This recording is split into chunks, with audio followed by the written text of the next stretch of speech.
नमस्कार भक्तगण। आज हम एक ऐसी यात्रा पर चलेंगे जहां भक्ति की धारा बहती है और दिल को छूने वाली कहानियां हमें प्रेरित करती हैं। क्या आप तैयार हैं इन पवित्र कथाओं से अपने मन को रोशन करने के लिए? चलिए शुरू करते हैं एक नई ऊर्जा के साथ, जहां हर शब्द आपको करीब लाएगा उस अनंत शक्ति से जो हमें घेरे हुए है। ओम सूर्य देवाय नमः। जय विष्णु। आप सभी का दिन मंगलमय हो। ब्रह्म मुहूर्त सुबह 5:36 से 6:24 तक रहेगा। सूर्योदय होगा सुबह 7:12 पर, सूर्यास्त शाम 5:47 पर होगा। और आज द्वादशी तिथि के साथ एकादशी का शुभ योग है, मतलब आज भी संतान प्राप्ति एकादशी का व्रत रहेगा। ज्यादातर लोग आज ही व्रत रख रहे हैं और द्वादशी तिथि पूरा दिन रहने के बाद देर रात 1:47 पर खत्म होगी। आइए रोज की तरह पहले सुनते हैं लक्ष्मी नित्य नेम की कहानी। इस कहानी को लक्ष्मी माता कहती थी और प्रभु विष्णु सुनते थे। एक दिन विष्णु भगवान को किसी काम से बाहर जाना पड़ा तो लक्ष्मी माता बोली, भगवान मेरा तो 12 साल का नित्य नेम है, अब आप बाहर जाएंगे तो मैं अपनी कहानी किसे सुनाऊंगी? तब विष्णु ने कहा, लक्ष्मी तुम कुएं की दीवार पर बैठ जाना और वहां जो भी महिलाएं पानी भरने आएंगी उन्हें अपनी कहानी सुना देना। लक्ष्मी माता कुएं की दीवार पर बैठ गईं। तभी एक महिला आई। उसने रेशम की जरी वाली साड़ी पहनी थी और चांदी का घड़ा लिया था। लक्ष्मी माता उसे देखकर बोली, बहन मेरा 12 साल का नित्य नेम सुन लो। लेकिन वो महिला बोली, मैं तुम्हारा नित्य नेम सुनूंगी तो घर जाने में देर हो जाएगी और मेरी सास मुझसे लड़ाई करेगी। इसलिए उसने कहानी नहीं सुनी और घर चली गई। लेकिन घर पहुंचते ही उसकी रेशम जरी वाली साड़ी फट गई, चांदी का घड़ा मिट्टी का हो गया। सास ने देखा तो पूछा, बहू ये किसका दोष ले आई हो? बहू बोली, सासू माँ कुएं पर एक महिला बैठी थी, उसने अपनी कहानी सुनाने को कहा लेकिन मैंने नहीं सुनी, शायद उसी का फल मिला। बहू की बात सुनकर अगले दिन वही साड़ी और घड़ा लेकर सास कुएं पर गई। सास को वहां लक्ष्मी माता मिली तो माता बोली, बहन मेरी कहानी सुन लो। सास बोली, एक बार क्या, मैं तो 4 बार सुनूंगी।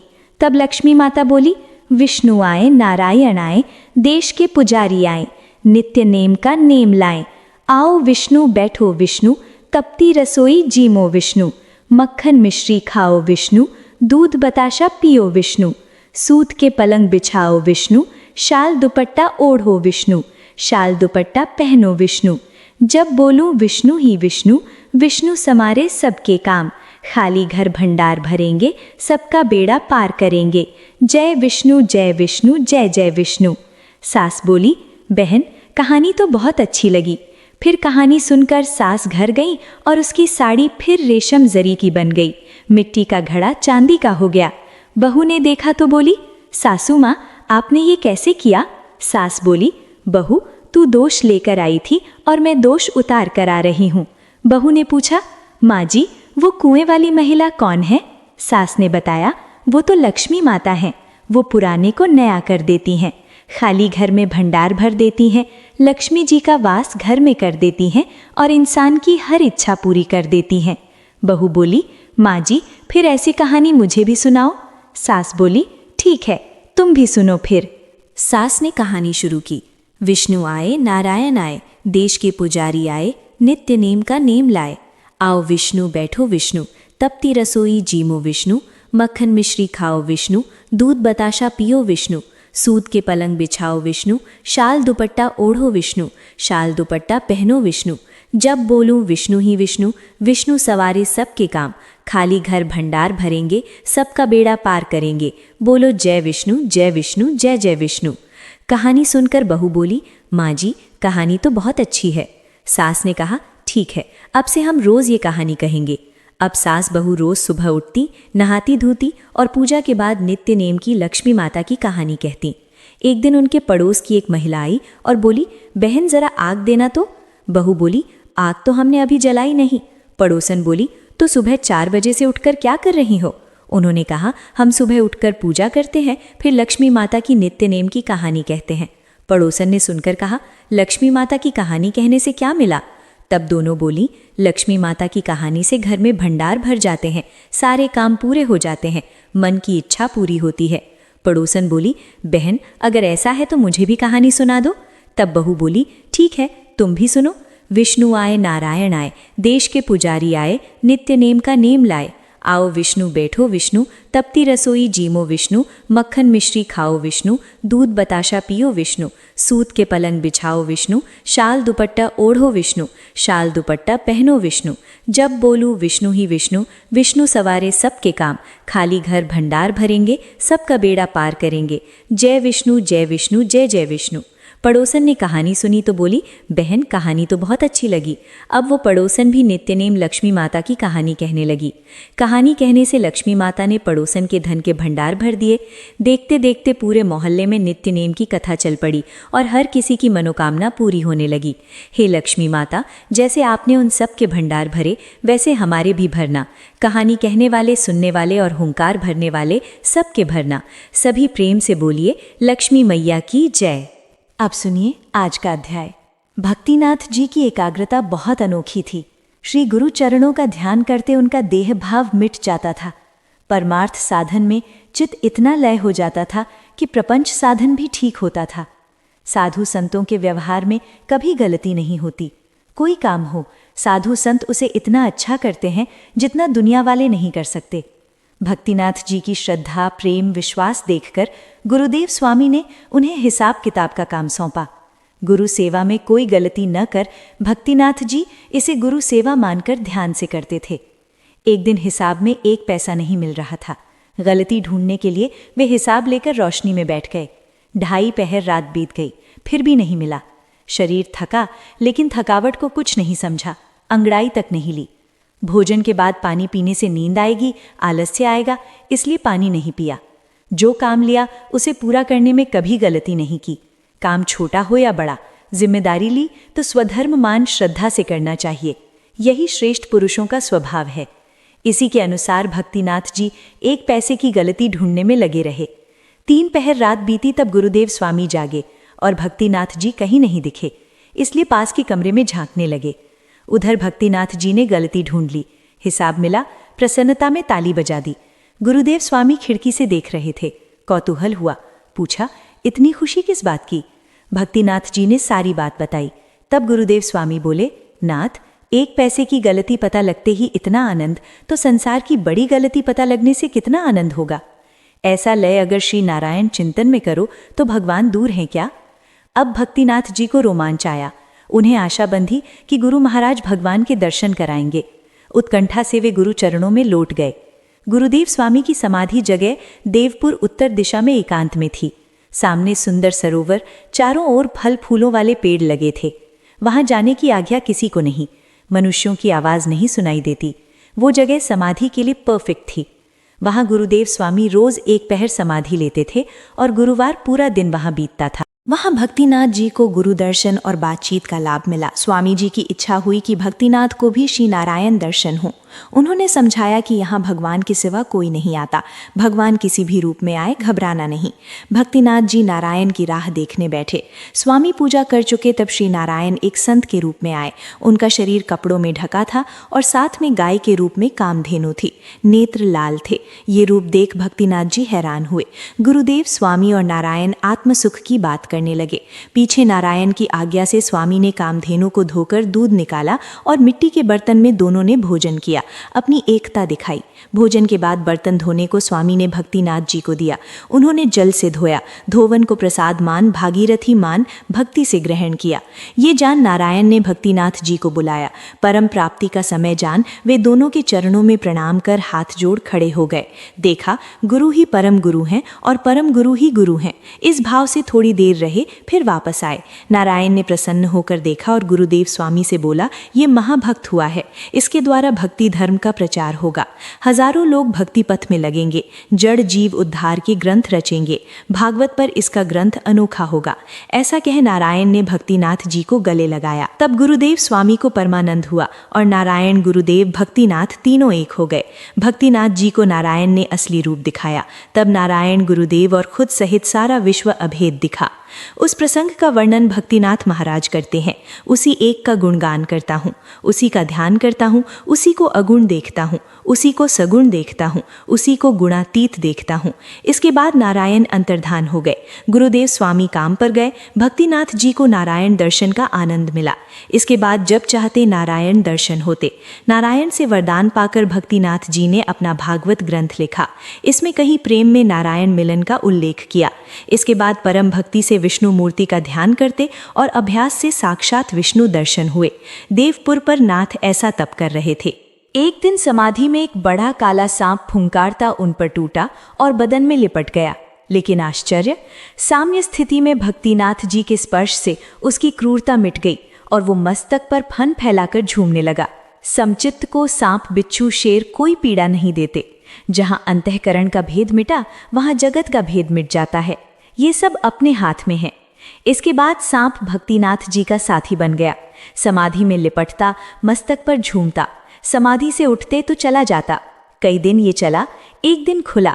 उस पर्वत के नीचे एक श्रद्धालु किसान रहता था। गाय चराते हुए एक दिन भक्तिनाथ जी को समाधि में देखा। सोचा महान तपस्वी हैं, दंडवत किया। रोज एक लोटा दूध लाता। भक्तिनाथ जी समाधि से उठ दूध पीते। एक दिन किसान ने देखा कमर में सांप लिपटा मस्तक पर झूम रहा। घबराकर चिल्लाया। भक्तिनाथ जी समाधि से उठे, सांप को जाते देखा, दूध उसके सामने रखा। इस पर भक्तिनाथ महाराज ने अभंग रचा। मतलब हमें डसने काल आया, लेकिन आते दयालु हो गया। अच्छी जान पहचान हुई, देह का संदेह दूर हुआ, काल अवकाश हो गया। एकाकी गुरुदेव से भेंट से आने जाने से छुट्टी मिली। इसके बाद भक्तिनाथ जी ने अनुष्ठान पूरा किया। गुरु घर आए, सारा हाल बताया। सुन गुरुदेव स्वामी ने सोचा अब यहाँ कार्य समाप्त, इसे तीर्थ यात्रा भेजो जहाँ संत सत्संग से भक्ति धर्म का प्रवर्तक बने। फिर गुरुदेव स्वामी ने तीर्थ यात्रा की आज्ञा दी और नासिक त्रंबक तक खुद साथ चले। अब गुरु शिष्य तीर्थ यात्रा पर निकले। एक रात गोदावरी तट पर चंद्रकांत नामक ब्राह्मण के आश्रम पर रुके। वो ब्राह्मण तपोनिष्ठ था।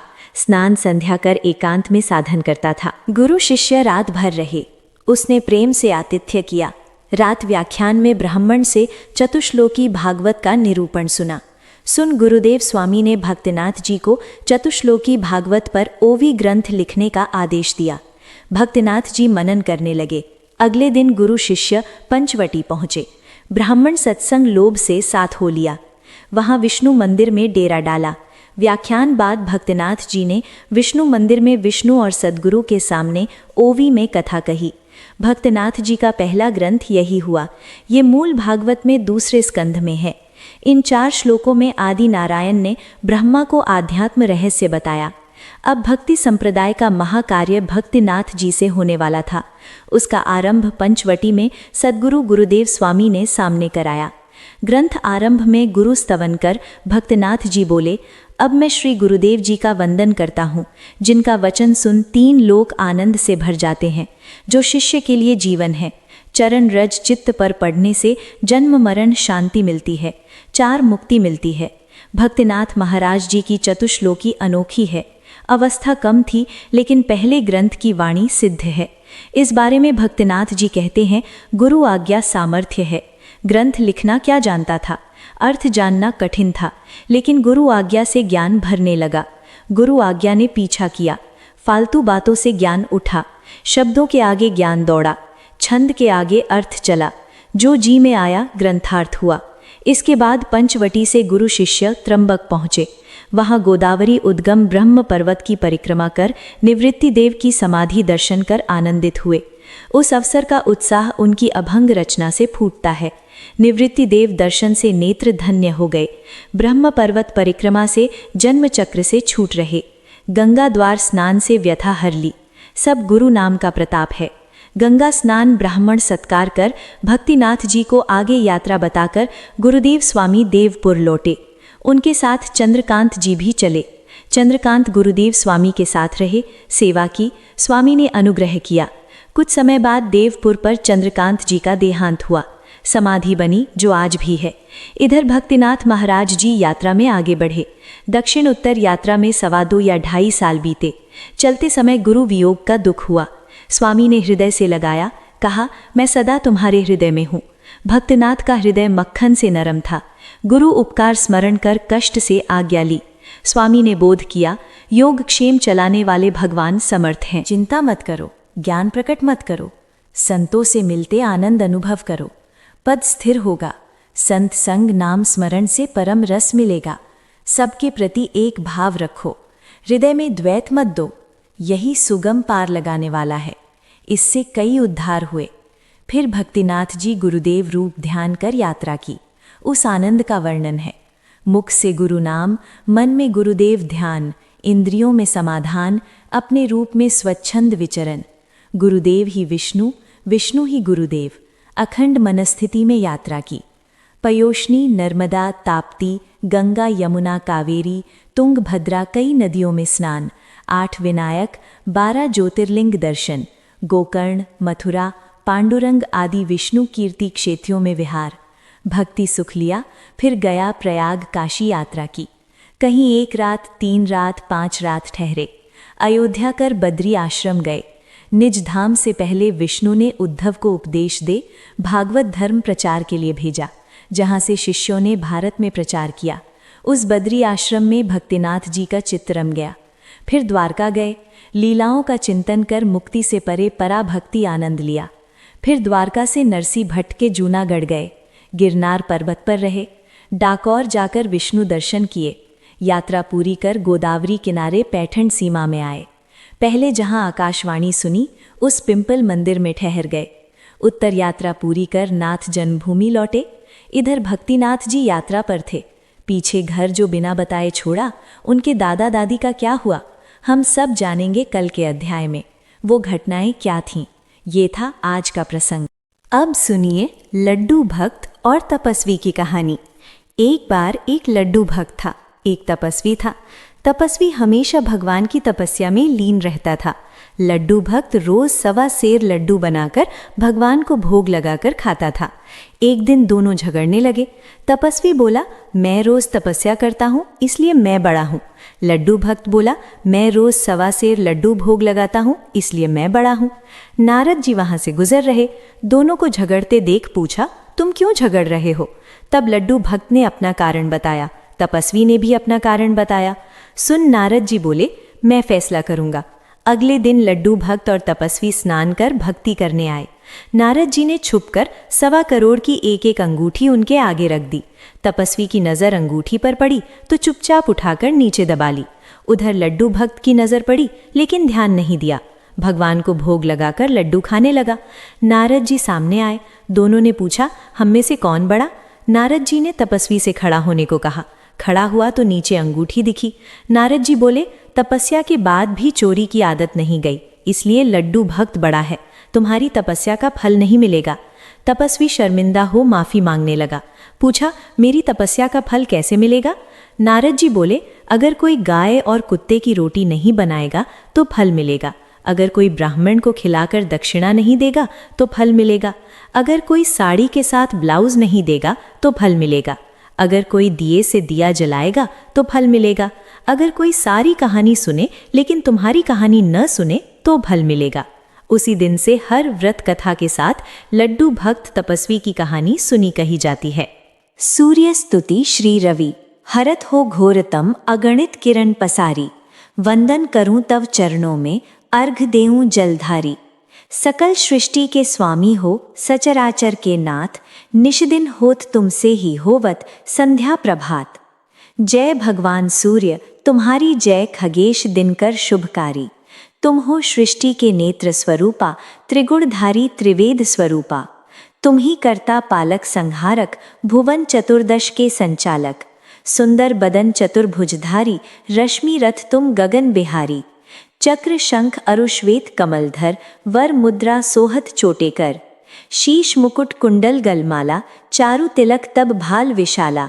सप्त अश्व अति ध्रुत गामी, अरुण साथी गति अविरामी। रक्त वरुण आभूषण धारक, अति प्रिय है लाल पदारथ। सर्वात्मा कहे तुम्हें ऋग्वेद, मित्र कहे तुमको सब वेदा। पंच देवों में पूजे जाते, मनोवांछित फल साधक पाते।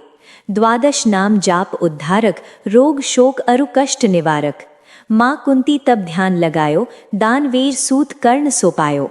राजा युधिष्ठिर तब जस गायो, अक्षय पात्र वो वन में पायो। शस्त्र त्याग अर्जुन अकुरायो, वन आदित्य हृदय से पायो। विंध्याचल तब मार्ग में आयो, हाहाकार तिमिर से छायो। मुनि अगस्त गिरि गर्भ मिटायो, निज तप बल से विंध्य नवायो। मुनि अगस्त तब महिमा गाई, सुमिर भय विजय रघुराई।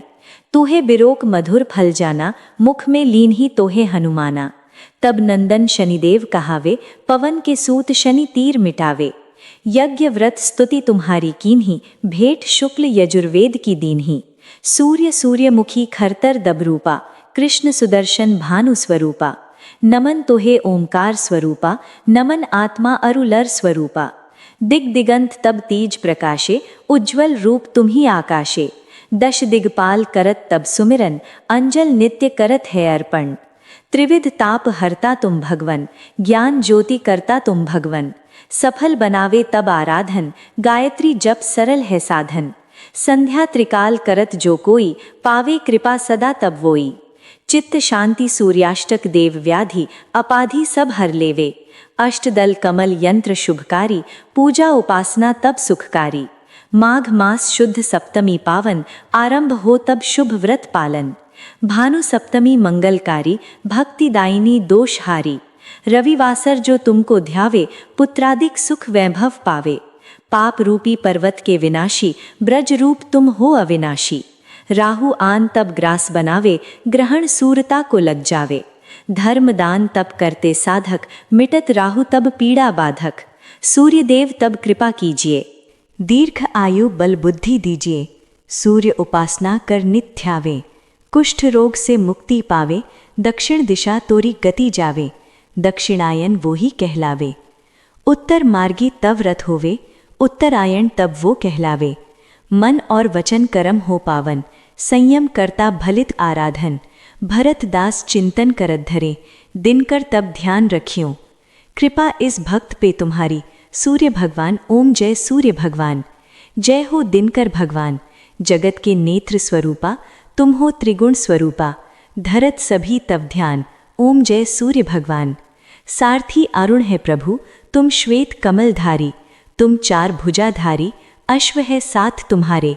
कोटि किरण पसारे, तुम हो देव महान, ओम जय सूर्य भगवान। उषा काल में जब तुम उदयाचल आते, सब तब दर्शन पाते। फैलाती उजियारा, जागता तब जग सारा। करे सब तब गुणगान, ओम जय सूर्य भगवान। संध्या में भुवनेश्वर अस्ताचल जाते, गोधन तब घर आते। गोधुली बेला में, हर घर हर आंगन में, हो तब महिमा महान, ओम जय सूर्य भगवान। देव दनुज नर नारी, ऋषि मुनिवर भजते। आदित्य हृदय जपते, स्तोत्र ये मंगलकारी।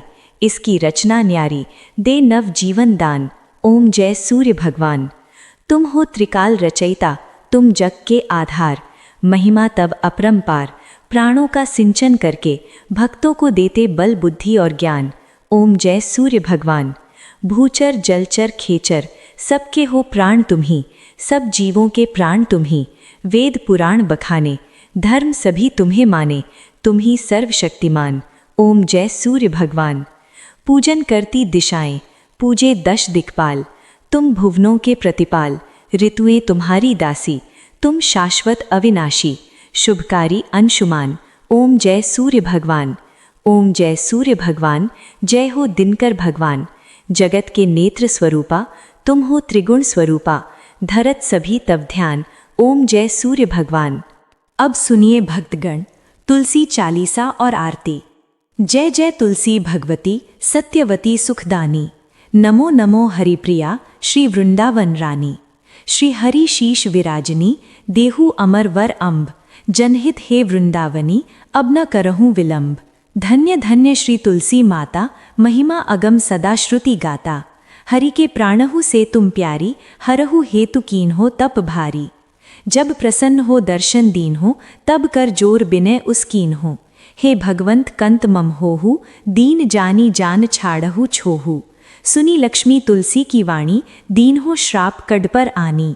उस अयोग्य वर मांगन हारी, होहु बिटप तुम जड़ तनु धारी।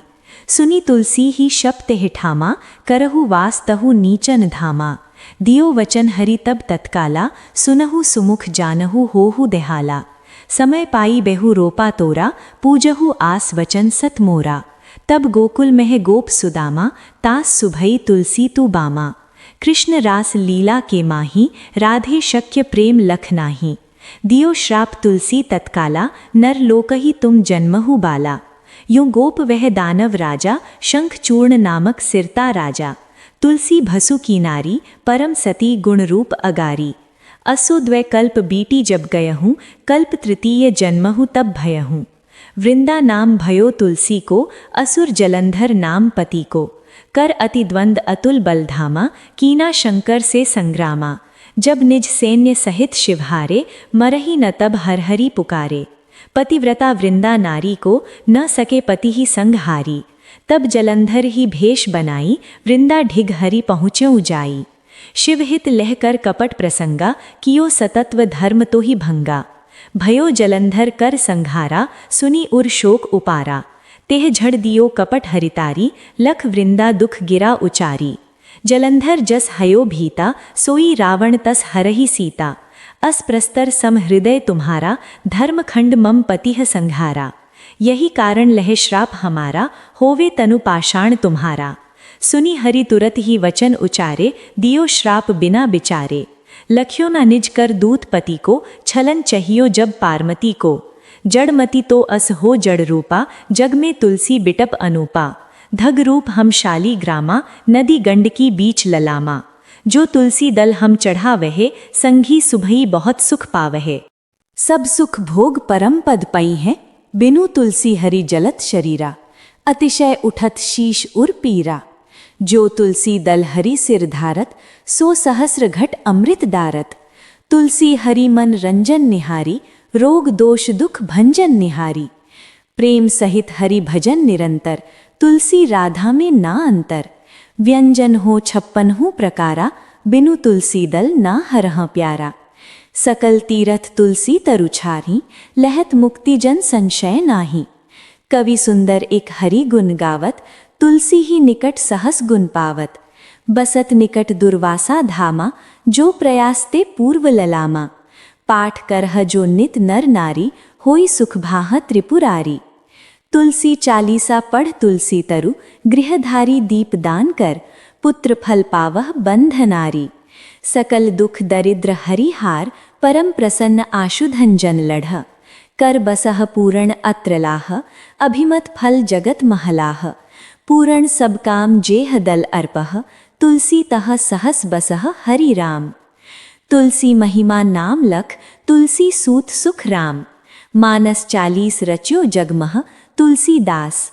प्रेम से बोलिए श्री विष्णु भगवान की जय, तुलसी महारानी की जय। तुलसी महारानी नमो नमो, हरि की पटरानी नमो नमो। तुलसी महारानी नमो नमो, हरि की पटरानी नमो नमो। धन तुलसी पूरण तपकीनो, शालीग्राम बनी पटरानी। नमो नमो तुलसी महारानी, नमो नमो हरि की पटरानी नमो नमो। जाके पत्र मंजरी कोमल, श्रीपति कमल चरण लपटानी। नमो नमो तुलसी महारानी, नमो नमो हरि की पटरानी नमो नमो। कौन महीने बोई रानी तुलसी, कौन महीने हुई हरियाली। नमो नमो तुलसी महारानी, नमो नमो हरि की पटरानी नमो नमो। कौन महीने हुई तेरी पूजा, मंगसर मास हुई पटरानी। नमो नमो तुलसी महारानी, नमो नमो हरि की पटरानी नमो नमो। धूप दीप नैवेद्य आरती, पुष्पन की वर्षा बरसानी।